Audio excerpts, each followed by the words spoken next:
இது Xiaomi 14 Ultra, Xiaomiயோட latest flagship phone. உங்களுக்கு camera centric flagship phones பிடிக்கும்னா Xiaomi உங்களுக்கு கண்டிப்பாக பிடிக்கிற மாதிரி பல விஷயங்கள் இந்த ஃபோனில் இன்க்ளூட் பண்ணியிருக்காங்க. ஹே guys, என் பேர் ஆஷ். நீங்கள் பார்த்துட்டு இருக்கிறது C4 Tech தமிழ். இப்போ ஒரு வாரம் முன்னாடி என்னோட Xiaomi 14 Ultra ஃபோன் டெலிவர் ஆச்சு. யூஸ்வலாக இந்த பாயிண்ட்டில் என்னோட அன்பாக்சிங் ஹேண்ட்ஸ் ஆன் வீடியோ போட்டிருப்பேன். பட் இந்த ஃபோன் குளோபலாக லான்ச் ஆகிறதுனால ஸ்பெக் ஹைலைட்ஸோட அதிகமாக ஏதாவது பண்ணலான்னு நினச்சேன். இப்போ ஒரு வாரத்துக்கு மேலே இந்த 14 அல்ட்ராவை என் ப்ரைமரியாக யூஸ் பண்ணிட்டு இருக்கேன். டீட்டெயில்டாக டெஸ்ட் பண்ணியிருக்கேன். இன்னைக்கு வீடியோவில் என்னோட எக்ஸ்பீரியன்ஸை உங்களோட ஷேர் பண்ண போகிறேன். பாசிட்டிவ்ஸ், நெகட்டிவ்ஸ், அதுக்கு நடுவில் இருக்கிற எல்லாம், அதாவது முடிஞ்ச அளவுக்கு இந்த ஃபோன் வர்த்தா இல்லையா வீடியோவில் பார்ப்போம்.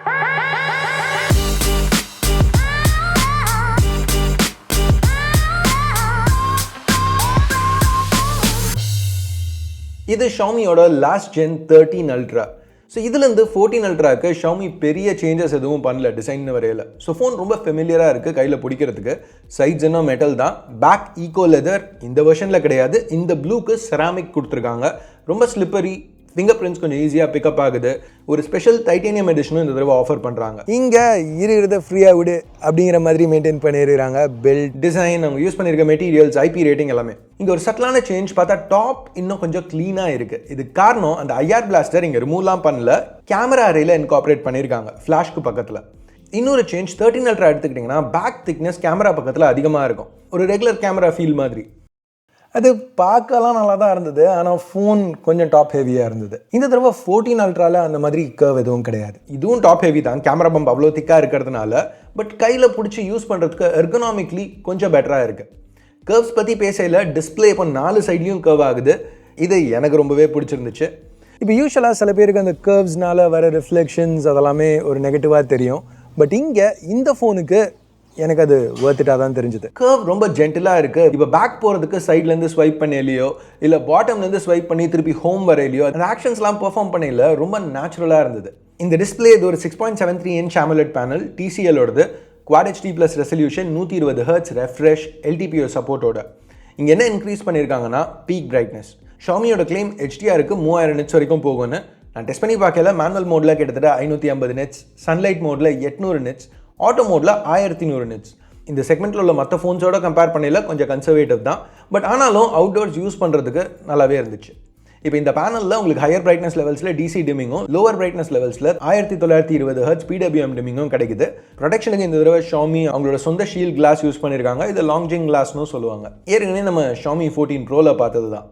இப்போ Xiaomi 14 Proல பார்த்தா அதே ஹார்ட்வேர் தான் இங்கே இருக்குது. பெர்ஃபார்மன்ஸும் அந்த ஃபோன் மாதிரியே தான். எஸ், இன்னமும் 3D mark wild life extreme stress test complete பண்ணாது, கிராஷ் அவுட் தான் ஆகுது. பட் பெஞ்ச்மார்க் நம்பர்ஸ் ஓரளவுக்கு நல்லா தான் இருந்தது. அதாவது கொஞ்சம் த்ராட்டில் ஆனாலும் கேம்ஸ் இதில் ஈஸியாக ரன் பண்ண முடியும். ஆனால் சில நேரத்தில் கொஞ்சம் வார்ம் ஆச்சு. ப்ளஸ் கேமரா பம்ப் இவ்வளோ பெருசாக இருக்கிறதுனால கேமிங்க்கு ரொம்ப கம்ஃபர்டபுளாக இல்லை.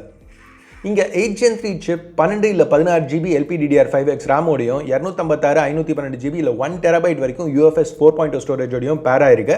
பட் சைனாக்கு வெளியில் ஒரு ஸ்கியூ தான் விற்கிறாங்க, 16512. இப்போ சைனீஸ் வெர்ஷனுக்கும் குளோபல் வெர்ஷனுக்கும் இன்னொரு வித்தியாசம் பேட்டரி கெப்பாசிட்டி. இந்த சைனீஸ் யூனிட்டில் Xiaomi 5300 mAh பேட்டரி கொடுத்துருக்காங்க. குளோபல் வெர்ஷனில் கொஞ்சம் கம்மி, 5000 mAh. இதில் உள்ள 5300 mAh பேட்டரிக்கு silicon carbon anode technology use பண்ணியிருக்காங்க. ஸோ மேபி அதுக்கு ஏதாவது சர்டிஃபிகேஷன் இஷ்யூஸ் இருந்திருக்கலாம். இது வெறும் கெஸ்ட் தான், அஃபிஷியலாக எதுவும் அந்த மாதிரி கேள்விப்படல. பட் எனிவேஸ் இங்கே பேட்டரி லைஃப் ரொம்பவே நல்லா இருந்தது. ரெகுலர் யூஸில் நாள் முடியல கிட்டத்தட்ட 40% பேட்டரி பாக்கி இருந்துச்சு. டாப் அப் பண்ணணும்னா அவங்க கொடுக்குற 90 வாட் சார்ஜர் யூஸ் பண்ணி கிட்டத்தட்ட 40% 10 நிமிஷத்துலையும், ஃபுல் சார்ஜ் 35 நிமிஷத்துலையும் பண்ண முடியும். நோட் பண்ண வேண்டிய இன்னொரு விஷயம், இங்கே இருக்கிற type C port USB 3.2 10 Gbps transfer speed support பண்ணுது. மற்றபடி வயர்லெஸ் சார்ஜிங் சப்போர்ட்டும் இருக்குது 80 வாட்ஸ் வரைக்கும். பட் இதுக்கு Xiaomiயோட ப்ரொப்ரைட்டரி சார்ஜர் யூஸ் பண்ணணும், அது இன்னும் நான் வாங்கலை. டெஸ்ட் பண்ணாத இன்னொரு விஷயம் அந்த photography kit add on package. பேசிக்காக இது 14 அல்ட்ராக்கு ஒரு ஆப்ஷனல் ஆக்சசரி பேக்கேஜ், எக்ஸ்ட்ரா காசு கொடுத்து வாங்க வேண்டிய விஷயம். இதில் ஒரு ஈகோ லெதர் கேஸ், அதுக்கு ஒரு ஸ்ட்ராப், அப்புறம் ஒரு டெக்கரேட்டிவ் ரிங் கேமரா சுற்றி, மற்றபடி ஒரு 67 mm அடாப்டர். இதை யூஸ் பண்ணி வேணா இப்போ ND ஃபில்டர் மாதிரி ஏதாவது ஆட் பண்ணலாம். அது போக ஒரு ஃபோட்டோகிராஃபி கிரிப் இருக்குது. இந்த தடவை இந்த கிரிப் USB-னால கனெக்ட் ஆகுது ப்ளூடூத்க்கு பதிலாக. ஸோ கிரிப் அட்டாச் ஆகிருக்கையிலேயே ஃபோனை வேணும்னாலும் சார்ஜ் பண்ணலாம். ப்ளஸ் கிரிப்லேயே ஒரு 1500 mAh பேட்டரி இருக்குது. ஸோ ஃபோனோட பேட்டரி லைஃபை இன்னும் கொஞ்சம் இம்ப்ரூவ் பண்ணும். நல்லா பண்ணியிருக்காங்க. இப்போ இந்த கிரிப்பை க்ளோஸாக பார்த்தீங்கன்னா இதில் video record button, 2 stage shutter key, அப்புறம் ஒரு கஸ்டம் டயல் ஜூம் லிவர் இருக்குது. 14 அல்ட்ராவில் ஒரே வீடியோ எடுத்துகிட்டு இருக்கையிலேயே நீங்கள் கேமரா சென்சர் ஸ்விட்ச் பண்ண முடியும். ஸோ இந்த ஜூம் லெவர் இன்னும் கொஞ்சம் யூஸ்ஃபுல்லாக இருக்கும். ஓகே, கேமராஸ்க்கு வருவோமே. இந்த குவாட் கேமரா செட்டப் பெருசாலாம் மாறல, பட் ஒரு சில இம்பார்ட்டன்ட் சேஞ்சஸ் இருக்குது. அதை பற்றி நம்ம பார்க்குறதுக்கு முன்னாடி இது வீடியோ ஸ்பான்சர் ஆன்பர்னிக்கோட புது RG556 ஹேண்ட்ஹெல்ட். கைஸ், இந்த ஹேண்ட்ஹெல்ட் வேறு லெவலில் இருக்குது. பிடிக்குதோ பிடிக்கலையோ அதை நான் பல தடவை சொல்லி கேட்டிருப்பீங்க. கடைசி ஒரு சில வருஷமாக எக்கச்சக்கமான ஹேண்டில்ஸ் நான் ட்ரை பண்ணியிருக்கேன். இந்த 556ஓட எர்கனாமிக்ஸ் வேறு லெவலில் இருக்குது. கையில் நல்லா ஃபிட் ஆகுது. G Cloud, O2 எல்லாத்தோடையுமே லாங் கேமிங் செஷன்ஸ்னு வரையில் இது இன்னும் கம்ஃபர்டபுளாக இருந்துச்சு. ப்ளஸ் OLED ஸ்க்ரீனும் கொடுத்துருக்காங்க. உள்ள சிப்பும் PS2 டைட்டில்ஸ் ரன் பண்ணுற அளவுக்கு பவர்ஃபுல்லாக தான் இருக்குது. ப்ளஸ் ஆன்பர்னிக் இந்த RG556 ரொம்ப அக்ரெசிவாக ப்ரைஸ் பண்ணியிருக்காங்க. இந்த OLED டிஸ்பிளேயோட வர ஆன்பர்னிக் RG556 பற்றி இன்னும் தெரிஞ்சுக்கணும்னு நினச்சிங்கன்னா டிஸ்கிரிப்ஷனில் உள்ள லிங்கை செக் பண்ணுங்கள். சீரியஸாக நல்லாவே பண்ணியிருக்காங்க. சரி, இப்போ நம்ம Xiaomi 14 Ultraக்கு வருவோம். கேமராஸ் பிரைமரி சென்சர் சோனியோட புது லிட்டியா லைட் 900 செகண்ட் ஜென்ரேஷன் 1 சென்சர், இன்னும் எஃபிஷியன்டான சென்சர். இது இன்னமும் ஒரு வேரியபிள் அப்பர்ச்சர் லென்ஸோட தான் பேரா இருக்கு. பட் லென்ஸ் இப்போ இன்னும் ஃபாஸ்ட்டாக இருக்கு. f1.63லேருந்து f4 வரைக்கும் போகும். ஸோ பேக்ரவுண்ட் பிளர் அதிகமாக இருக்கும். அதாவது போக்கா அந்த டெப்த் ஆஃப் ஃபீல்டு இன்னும் ஷாலோவாக இருக்கும். ப்ளஸ் தேவைன்னா இந்த மாதிரி ஸ்டார்பர்ஸ்ட் ஷாட்ஸ் கூட எடுத்துக்கலாம். நம்ம 14 ப்ரோல ஏற்கனவே பார்த்தது தான். சரி, இப்போ கொஞ்சம் கம்பேரிசனுக்காக iPhone 15 Pro Maxோட சைட் பை சைட்ஸ் பார்ப்போமே. ஸோ ஃபர்ஸ்ட் நோட்டீஸ் பண்ணுற விஷயம், கலர் சைன்ஸ் கொஞ்சம் வித்தியாசமாக இருக்குது. பல ஆண்ட்ராய்டு மேனுஃபேக்சரர்ஸ் மாதிரி ஷாமியும் அந்த ஷேடோஸை கொஞ்சம் பூஸ்ட் பண்ணுறாங்க, ஹைலைட் சாக்ரிஃபைஸ் பண்ணி. அதாவது இந்த செட் இமேஜஸ் பாருங்களேன், உங்களுக்கு புரியும். ஷேடோஸ் எடுத்துக்கிட்டிங்கன்னா Xiaomi 14 Ultraல டீட்டெயில்ஸ் அதிகமாக இருக்குது. பட் ஹைலைட்ஸ்னு வரையில் சூரியனை சுற்றி அந்த ஹைலைட்ஸ் இன்னும் ஈஸியாக ப்ளோ அவுட் ஆகுது. மற்றபடி கலர்ஸ் கொஞ்சம் பஞ்சியாக இருக்குது. சில நேரத்தில் Xiaomiல டீட்டெயில்ஸ் பெட்டராக இருக்குது. பை த வே, இது எல்லாமே நான் லைக்கா வைப்ரண்ட்டில் ஷூட் பண்ணேன். லைக்கா ஆத்தென்டிக்கில் ஷூட் பண்ணால் இன்னும் டோன் டவுன் ரிசல்ட்ஸ் கிடைக்கும். பட் இதெல்லாமே ப்ராசஸிங் டிஃப்ரென்சஸ் தான். ஏன்னா கேமரா ஹார்ட்வேர்னு பார்த்தீங்கன்னா இன்றைக்கி தேதிக்கு மிட்ரேஞ்ச் ஃபோன்ஸில் கூட நல்ல லைட்டிங் கண்டிஷன்ஸில் எல்லாமே நல்லா பெர்ஃபார்ம் பண்ணிடுது. லைட்டிங் கண்டிஷன்ஸ் ட்ராப் ஆகல தான் இந்த சென்சர் அட்வான்டேஜ் ரொம்ப நோட்டீஸ் பண்ண முடியும். இங்கே தான் இந்த 1 சென்சர் ரொம்ப பெரிய அட்வான்டேஜாக இருக்கணும். ஆனால் இங்கே இல்லை. எஸ், சில ஏரியாவில் Xiaomi பெட்டராக பெர்ஃபார்ம் பண்ணுது, இல்லைன்னு சொல்ல. இங்கே பாருங்களேன், டீட்டெயில்ஸ் கொஞ்சம் பெட்டராக இருக்குது. பட் ஓவரால் ஷாட் இன்னும் டார்க்காக இருக்குது. இல்லை, இங்கே எடுத்துக்கிட்டிங்கன்னா 14 Ultraல எக்ஸ்போஷர்லாம் கரெக்டாக தான் இருக்குது. பட் உள்ள ஜூம் இன் பண்ணி பார்க்கல இமேஜ் கொஞ்சம் சாஃப்டாக இருக்குது. ஷார்ட்டாக சொல்லணும்னா ஹார்ட்வேர் ரொம்ப நல்லா இருக்குது, சாஃப்ட்வேர் இன்னும் இம்ப்ரூவ்மெண்ட்ஸ் தேவை. சரி, மற்ற 3 சென்சர்ஸ்க்கு வருவோமே. 13 Ultraல பார்த்தா அதே 50 மெகாபிக்சல் Sony IMX858 தான். ஒரே சென்சருங்கிறதுனால ஈஸியாக கலர்ஸ் ஈவனாக மேட்ச் பண்ணியிருக்காங்க. ஸோ முதல்ல 12mm f1.8 அல்ட்ரா வைட் இருக்குது.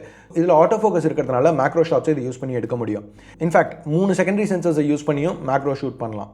அடுத்து ஒரு 3.2x டெலஃபோட்டோ, இந்த மாதிரி போர்ட்ரேட் ஷாட்ஸ் எடுக்கிறதுக்கு ஷாட்ஸ் நல்லா இருந்தது.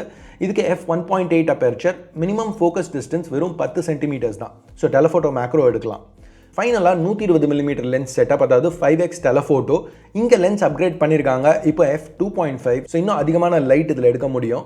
இதோட minimum focus distance 30 centimetre. So இங்கேயும் டெலஃபோட்டோ மேக்ரோ ஆப்ஷன் இருக்குது. இன்னொரு விஷயம், 2 டெலஃபோட்டோ கேமராஸ் பிரைமரி 3க்குமே ஆப்டிக்கல் ஸ்டேபிளைசேஷன் இருக்குது. இங்கே பிரைமரியால் 8K 30, 4K 120 FPS ஷூட் பண்ண முடியும்.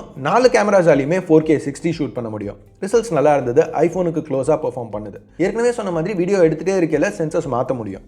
செல்ஃபின்னு வரையில் இங்கே 32 மெகாபிக்சல் கேமரா கொடுத்துருக்காங்க. அந்த மொக்கையான ஆட்டோ ஸ்மூத்னிங் எஃபெக்ட் எதுவும் இல்லை, நல்லா பெர்ஃபார்ம் பண்ணிச்சு. இன்ஃபேக்ட் செல்ஃபீஸ்க்கு iPhone 15 Pro Maxோட Xiaomi 14 Ultra எனக்கு பெட்டராக தெரிஞ்சுது. ஏன்னா ஸ்கின் டோன்ஸ் Xiaomi கொஞ்சம் பெட்டராக ஹேண்டில் பண்ணியிருக்காங்க. அது போக செல்ஃபி கேமராக்கும் இந்த தடவை 4K 60 கொடுத்துருக்காங்க. ஸோ அது நல்ல விஷயம். சாஃப்ட்வேர்னு வரையில் ஒரு AI அல்ட்ரா கிளியர் இருக்குது, ஜூம் ரிசல்ட்ஸ் இம்ப்ரூவ் பண்ணுறதுக்கு. வீடியோஸ்க்கு ஒரு மூவி மோட், இங்கே மாஸ்டர் சினிமா ஆப்ஷன் செலக்ட் பண்ணிங்கன்னா 10-bit வீடியோ ஷூட் பண்ணலாம். இன்னொரு ஒரு நல்ல ஃபீச்சர் இங்கே கொடுத்துருக்காங்க பாருங்களேன், ஆட்டோ ஜூம் லென்ஸ் ஸ்பீட்லாம் நம்ம செலக்ட் பண்ணிட்டு ரெக்கார்ட் கொடுத்தா ஆட்டோமேட்டிக்காக வேணுங்கிற சப்ஜெக்ட்டுக்கு ஜூம் ஆகும். அந்த மாதிரி மற்றபடி நிறைய ப்ரோ லட்ஸ் ஃபில்டர்ஸ் இருக்குது சூஸ் பண்ணுறதுக்கு. ஒரு அசிஸ்ட் ஆப்ஷனும் இருக்குது. ஸோ 2 டிவைஸஸை கனெக்ட் பண்ணி ஒரு டிவைஸை ரிமோட் ட்ரிகர் இல்லை வியூ ஃபைண்டராக யூஸ் பண்ணுறதுக்கு. HyperOSனு வரையில் நம்ம மற்ற ஃபோன்ஸில் பார்த்தா அதே எக்ஸ்பீரியன்ஸ் தான் இங்கேயும் கிடைக்குது. Xiaomi 14 Ultra Chinese version satellite communication support இருக்குது. ப்ளஸ் அந்த சைனீஸ் ஃபோட்டோகிராஃபி கிட்டில் இதுவும் இன்க்ளூட் பண்ணுறாங்க. ஒரு லென்ஸ் கவர், சேட்டலைட்டுக்கு சிக்னல் பூஸ்டராகவும் இது டபுள் ஆகும். குளோபல் யூனிட்டில் இது அவைலபிள் கிடையாது. அப்டேட்ஸ்னு வரையில் சில சைட்ஸில் 4 வருஷம் ஆண்ட்ராய்டு வெர்ஷன் அப்டேட்ஸ், 5 வருஷம் செக்யூரிட்டி பேச்சஸ்னு ரிப்போர்ட் பார்க்குறேன். நல்லது தான். இதை என்னால் வெரிஃபை பண்ண முடியல. ஏன்னா ஃபோன் நான் சொந்த காசில் வாங்கினது. Xiaomi அஃபிஷியல் கான்டாக்ட் எதுவும் இல்லை எனக்கு. அவங்களும் எதுவும் அஃபிஷியலாக சொன்ன மாதிரி தெரியல. ஏதாவது இன்ஃபர்மேஷன் தெரிய வந்துச்சுன்னா டிஸ்கிரிப்ஷனில் அப்டேட் பண்ணுறேன். இப்போ சைனாவில் 14 Ultra 6500 யுவான்லேருந்து ஸ்டார்ட் ஆகுது. 16,512 7,000 யுவான். இந்தியாவில் 1 லட்சம், யூரோப்பில் 1,500 யூரோஸ். ஸோ ப்ரைஸிங்கும் அல்ட்ராவாக தான் இருக்குது. ஓவரால் இந்த ஃபோன் நல்லா தான் பண்ணியிருக்காங்க. பட் அவங்க கேட்குற காசுக்கு சும்மா நல்லா பண்ணால் பத்தாது, அதோட கொஞ்சம் அதிகமாக தான் பண்ணணும். ஏன்னா அவங்க கேட்குறது ஒரு அல்ட்ரா ப்ரைஸ். ஸோ ஏதாவது அந்த 1 லட்ச ரூபா பே பண்ணி ஒரு Xiaomi ஃபோன் வாங்கணும்னா அதுக்கு ஏதாவது ஒரு ஹுக் இருக்கணும்.